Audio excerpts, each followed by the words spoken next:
que había el doctor Oquendo y otro poeta que sacaron esta famosa revista, Víctor, ¿te acuerdas? Ah, no recuerdo. A ver, Sí. no, Amaro. ¿ah? Amaro. Amaro. Amaro. Una linda revista. Fue histórico, Amaro. Sí. Claro. Entonces creo que esto es una oportunidad, por ejemplo, para preparar un documento que comprometa a los alumnos, a los profesores, a los casi profesores, a los casi rectores, y aprovechar esta coyuntura de eso de las becas, que es una vergüenza, y llevar un documento al presidente de la República, con apoyo de otros políticos. Y legalmente es posible, porque de la época y a la actualidad, la ley de derecho de autor dice lo mismo, de que para fines no comerciales y para tirajes pequeños no hay necesidad de hacer los pagos de derecho de autor, Claro. y se pueden hacer reproducciones. Con esos argumentos legales es que la UNI, entiendo yo lo estoy hablando como estudiante, como usuario, teníamos esos libros, tenían una pasta verde con un engrampado muy fuerte, y que estaban asociados además a los cursos, ¿no? Qué sé yo, matemática, análisis matemático era un tomo, y en el análisis matemático 2 era el segundo tomo, y uno no tenía problema. Es decir, si yo hubiera tenido que comprar el libro de Hazard, Lasalle y Sullivan, simplemente no lo compraba y probablemente iba a pasarla mal, pero la universidad me daba ese libro, que yo recuerdo que se pagaba, pero no sé, pues era una miseria lo que se pagaba. Eso ha desaparecido en la UNI actualmente, ¿no? No hay. Y creo que deberíamos tenerlo, ¿no? Sí, pues. Una cosa que me inquietaba, Hugo y Víctor, es, ¿ustedes cómo se hacen ingenieros? Es decir, el bachillerato y el título profesional, ¿cómo fue en la época de ustedes?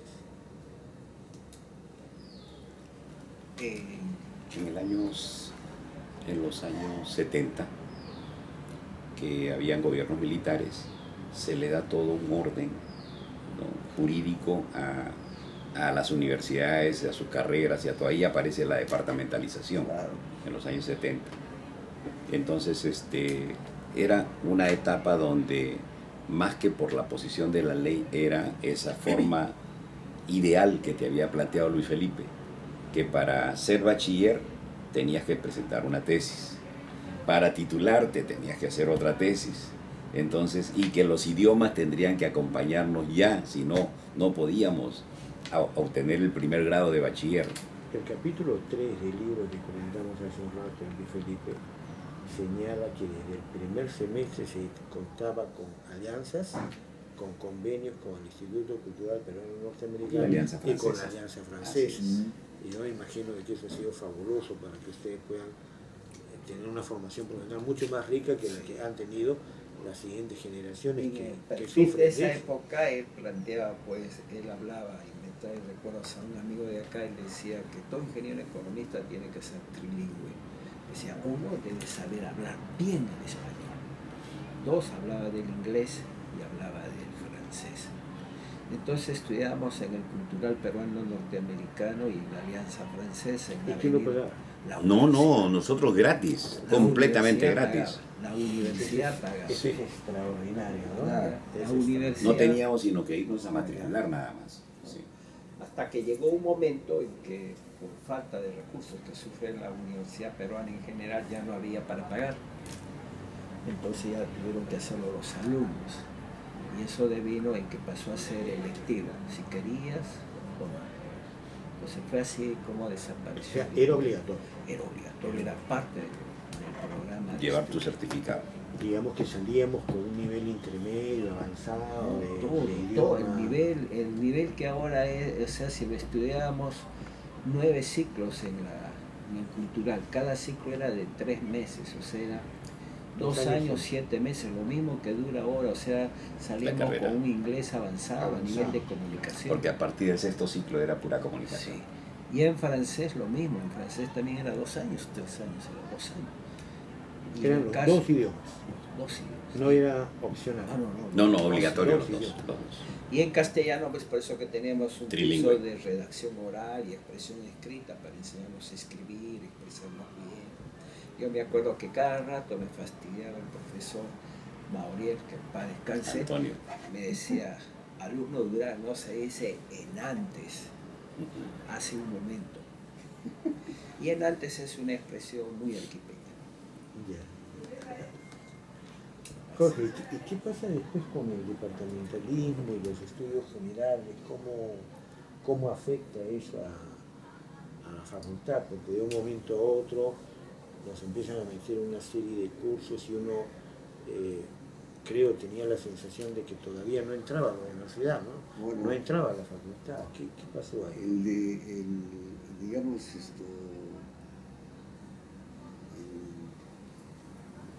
el subdesarrollo comienza en 70 y queda claro hasta el año 1984, que se comienza a hacer los trámites para convertirnos en una facultad. Fue una desgracia, pues.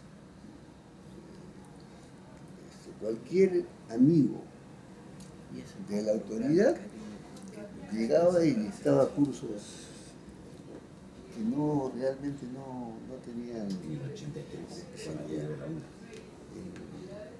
Yo te digo, esos largos años han sido duros. Y había, tú puedes también ratificar que había muchos estudiantes perseguidos, un montón de perseguidos, esos que salían en la noche, que iban para estudiar. Entonces, en el 84 eso fue un reto, y ahí es donde yo le agarré mucho cariño a Don Lucho, porque él entraba todos los días, no voy a decir nada como lo decía él, pero él entraba y me decía, hey, está mi cubículo acá y el de la calle. ¿Qué hacemos con tanto vago? ¿Podremos botarlos uno cada día? Después salía y él decía, ¿dónde están los vagos? ¿Ya leyeron el periódico? No. Y don Lucho entonces para esta cuestión me dijo, hay que hacer estas cosas, coordinar con esto. Y entonces una de las primeras cosas que hice fue convencerlo al doctor García González, que él trabajaba ahí donde, ¿cómo era? En la casa de los Prados, ahí no. Exacto. Entonces fui, lo encontré ahí y me dijo, mira Jorge, ya yo estoy por jubilarme en San Marcos, pero mire que esto es así, y aceptó. Se fue de frente a Sarraí. Y así como ellos fue Don Víctor es el primer director de la escuela. el primer director de la escuela de don Víctor García González, ¿no? Y fue muy bien porque también él tenía muchas relaciones, entonces se abría puertas y se iba mejorando, ¿no? Pues llegó gente de Francia, están ahora en México, bien dedicados como investigadores. Y mejoró. Pero en el 84 todavía queda resquicio ¿no? Y se comienza a pensar en mejorar la estructura de la currícula, más o menos en el 85, sí, casi a la mitad del 85, y el 86 se agarra la fuerza. Para la reforma. Para la reforma. Ese es un trabajo de que participan pues gente que egresaba de la UNI, por ejemplo Wilfredo, Emilio García González, bueno, en fin, había un grupo bueno, pero el resultado es el libro verde. El libro verde, ¿no? ¿Cierto? Y hubo también la concurrencia de una serie de profesionales en el campo de la economía, como Javier Guíñez, fueron de y realmente eso favoreció mucho a la facultad, porque en ese tiempo reventaron las huelgas, esas huelgas que demoraban 3, 4 meses y se perdían los entonces ahí entra a verse, eso comienza con semestre, el enfoque de los semestres, y después se aprueba hacerlo anual. Y eso dio resultados porque cuando hicimos una evaluación con el Consejo Universitario, encontramos que el único que no había perdido 9% de sus horas, y los otros facultades perdían más de medio ciclo, ¿no? Pero después yo ya no sé después qué pasó, ¿no? Volvieron a eso. Jorge, ¿se podría decirle que hay el nacimiento de la escuela a mediados de la década de 60, 63, 64, y hay un crecimiento hacia arriba muy fuerte, muy impresionante, que de repente abarca hasta 10 años, digamos, 71, 72, sí. Y después viene un bajón, ¿no? Por lo que te acabo de entender, provocado por la intervención militar, la nueva ley que establece los estudios generales, y es a partir de mediados de la década del 80, con el nuevo régimen facultativo, y al 87 con el régimen anual, como que de nuevo empieza una tendencia hacia arriba, ¿no? Y eso se mantiene hasta la década del 90, pero en la década del 90 creo que nos enfrentamos a un nuevo problema, ya no la huelga anterior, sino hay el problema del terrorismo. Claro. Que la facultad fue bastante afectada, creo, ¿no? Sí, mira, tú me has hecho acordar de una cuestión que era muy clara, muy fastidiosa. Las contrataciones. Sí, cuando entré a ver, ya a conocer y meterme en la cabeza, pues ya me ha hecho muy amigo con los alumnos. Encontramos que, por ejemplo, en la escuela teníamos más o menos 10 o 12 abogados. Y todos a medios tiempos o a tiempos completos, pero la mayoría estaba pues, comprometidos en algunas apreciaciones. Luego de eso, de ese proceso, hay problemas, ahí se agudiza lo de la planta física. ¿Dónde vamos? Salíamos a dictar unos por acá, otros por allá, otros por aquí, si ibas hasta abajo, donde estaban los japoneses, ¿no? Ahí también daban aulas para que la gente tenía que ir y regresar. O sea, estábamos en el pabellón central, estábamos en civiles, estábamos en el IPL, en el pabellón nuevo, en la primera ala, y no sé si hay otro sitio más que hayamos estado, ¿no? Estaba en 4 o 5 sitios, ¿no? Había locales en mecánica. En mecánica también. Claro, y en química. Nos dábamos los callejones sobre todo, ¿no? Bueno, y yo me retiraba ya en el 99, pero estábamos pues, con cachaquitos adentro, con matanzas. Claro, el pabellón J estaba el cuartel, pues. Claro. El pabellón J estaba el cuartel. Y ahí la residencia era pues también un espacio donde no solamente salían ideas, ¿no? Un amor de 4 soldados. Sí. Bueno, esta parte creo que no se ve Ahora, después de todo esto, o sea, creo que la historia es realmente extraordinaria, porque nos ayuda a mirar hacia atrás para poder ver adelante, ¿no? Y yo quería comentarles algunas cosas que ustedes seguramente las conocen, ¿no? ¿Dónde están nuestros ingenieros economistas, ¿no? Hace un par de años, por ejemplo, y por simple casualidad nos enteramos de que la Universidad del Pacífico, creo, hizo un evento, y cuando leemos los que iban a participar dentro del evento, vemos a un ingeniero economista, funcionario de la Reserva Federal de los Estados Unidos, ¿no? Que es José de Róspide, ¿no? Entonces nos pusimos en contacto con él y él inmediatamente aceptó venir a dictar una conferencia a la facultad. Esto lo quiero poner solamente como un ejemplo, porque tengo la impresión de que ingeniero economista, incluso sin título, con el bachillerato, que sale de la universidad, no ha terminado de salir de la universidad y está colocado en el mercado laboral.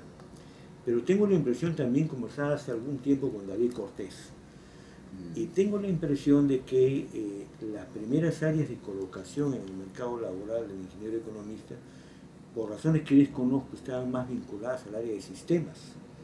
Entonces muchos de los ingenieros economistas de la época estaban metidos en áreas de sistemas y haciendo desarrollos además en áreas de sistemas. Eso parece que ya ha desaparecido y hoy día el campo de las finanzas parece ser el campo más atractivo, banca y finanzas. Les comento esto porque parece ser que no hay problemas de empleo para nuestros egresados, pero la facultad desde hace un año está discutiendo y los invitamos a ustedes, por favor, a participar de estos debates en una reforma curricular que ahora además se combina con las nuevas exigencias que plantea la 3220, por ejemplo, el tema de los estudios generales, ¿no es cierto? O por ejemplo, el tema de las modalidades no presenciales, que hay que responder frente a esto. Pero la propuesta de reforma curricular que una comisión del Consejo de Facultad ha aprobado como eso, como una propuesta para abrir el debate, y el debate ya se está abriendo, habla de 3 especializaciones, digamos, al final de la formación de la carrera, digamos, 4º y 5º año. Habla de desarrollo, habla de proyectos de inversión y habla del área de finanzas, ¿no? Yo no sé cómo ven ustedes esto, ¿no? O sea, sé que no conocen el documento, se los vamos a enviar, pero ¿cómo ven la ubicación laboral de nuestros ingenieros economistas ahora? Maestro, uno de los campos que se constituye en el eje de lo que va a darle movimiento o le está dando movimiento a la economía mundial es la parte biotecnológica. Inclusive ahora ya se está hablando de la carrera de bioeconomía, que sería uno de los elementos faltantes de los 3 ejes que señalas ahí, por ejemplo. El otro elemento que tiene un peso a escala mundial es la parte financiera. El mundo hoy por hoy está gobernado pues por los grandes bancos de capitales y mayormente son los que le deciden hacia dónde van las inversiones, hacia dónde va el comercio, hacia dónde está el mayor dinamismo de las economías en el mundo. Entonces son 2 ejes, la parte de biotecnología y en segundo lugar la parte financiera. 2. Ahora, en estos tiempos hay que tener ideas muy precisas respecto a lo que sigue. En otros tiempos teníamos la idea clara de que lo que seguía era industrializarnos, bien o mal, a medias, pero eso era. Hoy en día ya no es eso. Entonces por eso ya se habla de economía diversificada. Quierase o no, ese tercer elemento ya tiene documentos escritos. El Plan Nacional de Diversificación Productiva, poniéndole el gorro del Plan Perú 2021, ya te está dando los elementos para que tú no veas a dónde vas, sino qué estrategia vas a seguir. Entonces, planeación estratégica, no sé cómo será el nombre, pero este es la tercera beta. Y ahora tú tienes que guiar en pleno tumulto, en pleno agresiones que se te presenten en el camino, oleaje, viento, pero tienes que llevar a la economía. Ese es un tercer campo que yo creo que ahí los ingenieros pues tienen que calcular todos los días, ¿no? Cálculo y la racionalidad, la manera de pensar, esa es la de parte económica. Tú lo que aprendes es cómo pensar en una empresa y cómo pensar en un país, en la parte económica. Cuando entras a la parte de ingeniería es cómo refutar, cómo cambiar y cómo construir lo nuevo, ¿no? Ese es un poco la que marca la que lo hizo Bautista Sei. Cuando ahí es donde él rompe el esquema, ¿no? De que el economista tenía que tener totalmente la formación de ser un clásico o un neoclásico. No había otro. Después descubren lo keynesiano. En cambio, el ingeniero, que es el que él le llama entrepreneur, Bautista Sei, no emprendedor, sino entrepreneur, es el tipo que coge una empresa o coge un país y determina sus problemas y diseña aquello que pueda recoger de los clásicos, neoclásicos, en ese momento keynesianos, después Hayek, ¿no? Jala, y eso es lo que pone en acción. Para, dentro de una misma realidad, los chinos después nos dicen 2 sistemas de una economía. Eso es lo que están llamando ellos ingeniería económica hoy en día, ingeniería del desarrollo. Cómo conducir a una sociedad con campos heterogéneos de pensamiento económico, ¿no? Ese es un poco el esquema de por qué había que desarrollar, por qué buscan que formar en el país ingenieros y no economistas. Por ejemplo, en los 60, para ir a lo que es el diseño curricular ahora, porque éramos una sociedad clásica de corte todavía pegado a lo feudal y en la cual había que incorporar los elementos propios de un diseño más dinámico, pro-industrializante, pro-burgués, pro-urbano, ¿no? Que era lo que estaba en nuestra cabeza, ¿no? Eso era, y teníamos que derrotar aquello que fuera, ¿no? Una concepción que atendiera a ese pasado, ¿no? Este pasado que era 4 minas y eran los propietarios, 4 haciendas eran los propietarios de todo, entonces la población estaba totalmente al margen. No tenía, entonces por eso es que aparece la mentalidad del ingeniero, que es lo que sucede en Chile. A Chile no le pusieron la mano, a pesar de la gobernanza mundial, en la parte agrícola. Sí, sí, tampoco. Entonces Chonchol, ya que Chonchol le planteó una estrategia que hasta ahora los mantiene a flote. ¿No? En la parte industrial, en su momento nos reducimos, se me van a cualquier parte del mundo. Que vengan acá las actividades extractivas, con cierto grado de transformación. En pinos, en pescado, en cobre, cosa que no hemos hecho nosotros. Y decimos, qué bueno que son los chilenos. Tuvieron gente que pudo darse cuenta y una cúpula social más clara en lo que quería para sus propios intereses. Entonces, eso es lo que nos lleva ahora a rediseñar la currícula. Entender qué pasa en el mundo. ¿Qué está pasando? En el mundo sobra plata hoy en día. Han ganado tanto dinero con las empresas .com en la década del 90, que nos regalaron plata en los primeros 7 u 8 años de este siglo. Tomen. ¿Quieres tu cobre? Yo te pago 7 veces. ¿Quieres oro? Te pago 10 veces. Comenzaron a transferir recursos. Ahora depende que nosotros no tuvimos la cúpula para saber manejar esos excedentes e ir generando infraestructura, ¿no? Dándole la posibilidad de generación hidroeléctrica. No lo hemos hecho. No solamente nos dedicamos a gastar en traer ropa barata, comida, ¿no? De cualquier parte del mundo. Entonces, ahora tenemos que ver cómo formamos al economista Hayek. ¿Por qué? Keynes era cuando había que destruir capital. Cuando el libre mercado funciona, tú te excedes en capital productivo. Hoy en día Hayek es cuando los alemanes estaban todo en el piso, había que construir capital. Estamos en el piso. Toda la década del 90 y los años que van nos han destruido la base productiva. Hay que construirla. Entonces ahora tenemos que enseñar teoría de los costos. De nuevo, teoría de la producción, teoría de la inversión. Porque por ahí es. ¿Y dónde lo vamos a poner eso? En esa famosa estrategia, más que en ese modelo. Y ahora tenemos mercados, antes no los teníamos, supuestamente y entre comillas, por los TLCs. Entonces ya tienes que pensar en rediseño de escala, nuevas compras tecnológicas. Entonces, eso es lo que tenemos que tener en cuenta ahora para el diseño curricular. Pero eso va a ser importante, por eso la participación de ustedes. No sé, Hugo, si quieres añadir algo en este punto. Sí, bastante de acuerdo con lo que menciona Víctor. Por ejemplo, eso de la biotecnología es fundamental, es de vida o muerte no solo para la sociedad, sino para lo que vamos a trabajar. Por ejemplo, en chiquito, ¿a quién de nosotros no nos gusta comer un pulpito a la oliva? ¿Cierto? Delicioso. Entonces ahora estamos en unos niveles de captura que esa especie va a desaparecer. Entonces la biotecnología va a requerir cada vez de mayores conocimientos, no solo en el campo económico, sino en lo que hoy día llaman cómo hacerlo sustentable, ¿no? Sustentable sin que esto signifique cambiar en cortísimo plazo, de 30, 50 años, la forma de ver y pensar. Porque si ese conjunto de cosas lo mezclamos con 3 problemas fundamentales, que es agua, energía y alimentos, es lo que va a estar tornando. Hemos leído hace poquito en los diarios que el presidente de la República ha firmado o está por firmar para la construcción de plantas nucleoeléctricas, nucleoeléctricas con Rusia. Una de esas plantas nucleoeléctricas con Rusia está orientada a desalinizar el agua del mar, ¿cierto?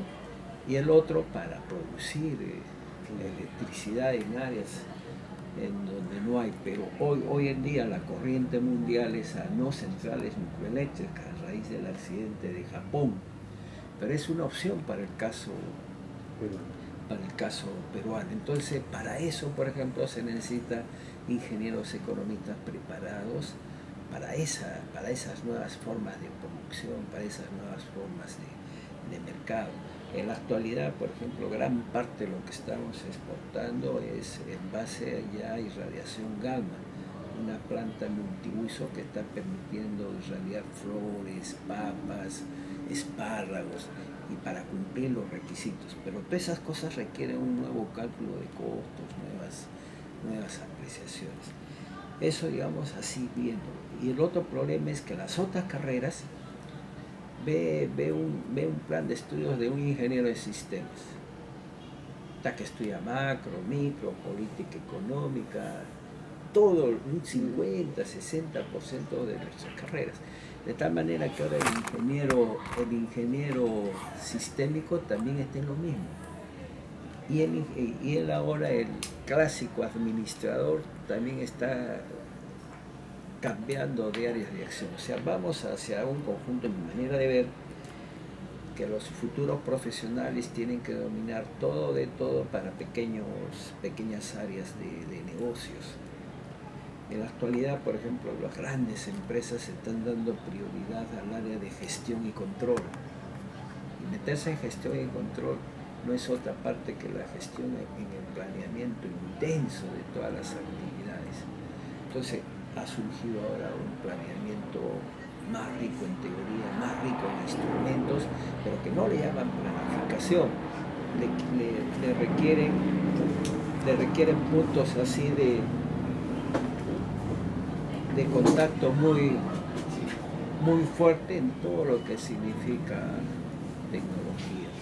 Nuestra clásica función de producción media, ¿no? El Cordura ha quedado, ¿cómo se llama? Por decirlo más pronto, poca aplicación ante la velocidad de los cambios en la producción.